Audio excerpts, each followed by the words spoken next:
আসসালামু আলাইকুম। আমাদের কাছে অনেকগুলো লিথিয়াম ব্যাটারি চার্জার নিয়ে আসা হয়েছে। তো চার্জারের সকেটগুলো খুবই নিম্নমানের হওয়ার কারণে সকেটগুলো পুড়ে যাচ্ছে। তো আমরা অনেক পরিমাণে চার্জার সকেট পরিবর্তন করছি একসাথে। এগুলো সব 58.4 ভোল্টের 20 অ্যাম্পিয়ারের চার্জার। যে আমরা সকেটগুলো ব্যবহার করছি,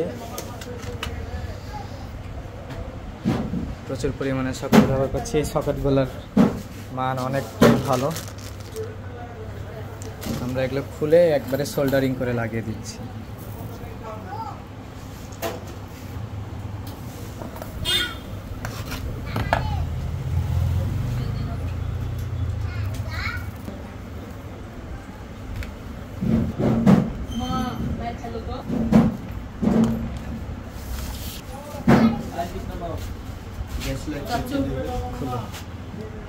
এই যে আমাদের সোল্ডার হয়ে গেছে।